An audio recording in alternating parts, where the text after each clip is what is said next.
Another Wallaby heading to the NRL, folks. Carter Gordon has signed with the Gold Coast Titans, a 2-year deal. Leaving Rugby Union, headed over to Rugby League. Why is he going? How did he go when he was with the Wallabies? And who are the other potential replacements for him at 10 for Joe Schmidt's upcoming Wallabies squad? We'll go through them and you guys can let us know your thoughts. But obviously this kind of follows in the footsteps of Mark Nawaqanitawase, who, at the end of, I think, last year, signed a deal to head to Rugby League with the Roosters, also a 2-year deal at the end of the 2024 contract of his. So he's going to be going to Rugby League next year as well. Same deal with Carter Gordon, 2025-2026 for him. What's his reason for leaving? Well, he's out of a job. With the Rebels going bust, Carter Gordon finds himself unemployed. He's 23 years old. And it didn't take him long to find his feet, basically. The Titans have come in, offered him a deal, and he's taken it. He did say at 23 he felt like he had to take this opportunity now, and I kind of can't blame him because it's not fun being unemployed. So he's found an employer, and it didn't take long. He also said it's going to be a massive challenge. He's been impressed with the Titans' professionalism, and it's definitely going to be a challenge for him to kind of switch codes. It's not the same deal play in Rugby Union. There's 2 more players on the field for each side. And he also said that he is excited with the direction that Rugby League is taking and the positive feeling around the game, which is maybe something that's a little bit lacking. And we kind of talked about it when the Wallabies got dumped out of the Rugby World Cup early, that Eddie Jones had taken a really young side over to France, and there might be kind of scars on the side with that kind of early exit and with the disappointment and whatnot. This maybe is another one of those cases. We kind of wondered how would it affect these guys playing careers going forward. Well, maybe Carter Gordon's decided to kind of wash his hands of that and go to a code. Maybe it is just as simple as getting a new contract, but you got to feel like that's kind of part of it, eh?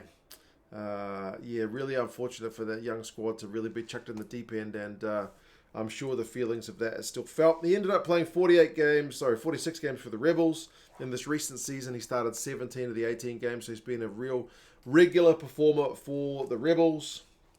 Attacking minded 10, not the best goal kicker, but certainly a guy to spark a backline, and I feel like with a bit more time, he could have been he could have been in the running for the Wallabies number 10 jersey, but not to be. He could still be picked this year because he is under contract through the end of 2024, but with Joe Schmidt potentially eyeing games past 2024, one would assume he's going to go with the guys who'll be around next year.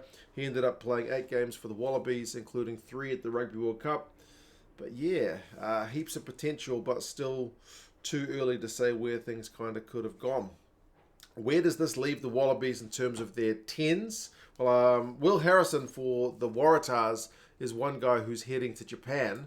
So it kind of felt like maybe there's an opportunity for Carter Gordon to head down to the Waratahs because there's going to be an open spot there. But they still do have Tane Edmed. Now, as far as I'm aware, he's only signed through to the end of the season as well. I haven't seen Edmed extend into the next season, so he could potentially go. He's also 23 years old. He's never been Wallabies capped, but he has played a couple of games for Australia A, and he started 10 Super Rugby games this year. So he is in the picture, but as I said, kind of not contracted. The other teams do have contracted guys. The kind of most likely option, seemingly from afar at this point, Noah Lolosio. He's only 24 years old. He's just recently signed a 1-year extension with the Brumbies, so he's going to be here at least until the end of 2025. 17 caps for the Wallabies, 13 starts for him. There's been a bit of talk about how, well, he's never really performed at the kind of top level, when he's been given those opportunities at Test Rugby, but he's only 24. So I feel like he can get better. He's like playing probably the best rugby of any of the Aussie 10s at the moment. Helps that he's in the team which is in the semi-finals, so it makes him potentially look a bit better. But yeah, Loloseo's been having a great year, and the fact that he's sticking around certainly puts him in better stead. Ben Donaldson, likewise for the Force, he's been having a cracking year. He is also Wallabies capped. He's had 7 caps for the Wallabies, some at 15 though, not always at 10. But he's also signed a contract through to the end of 2025, so he's another guy who is sticking around. So between those two guys, a 24-year-old Loloseo and a 25-year-old Donaldson, you got a couple of guys. And then the kind of young potential option is Tom Liner at the Reds. He is only 21, likewise signed through to the end of 2025. Only his second season of Super Rugby, but he's had 23 matches in Super Rugby, 9 starts this year. So the Reds have kind of alternated between him and Lawson Crichton to make sure neither one gets burned out. But Lyon has certainly had the lion's share of the games. I mean, Crichton, I feel like, is behind the other guys in the race for Wallabies honours. But yeah, he's been playing all right this season as well. So there are other options for Aussie Rugby at 10.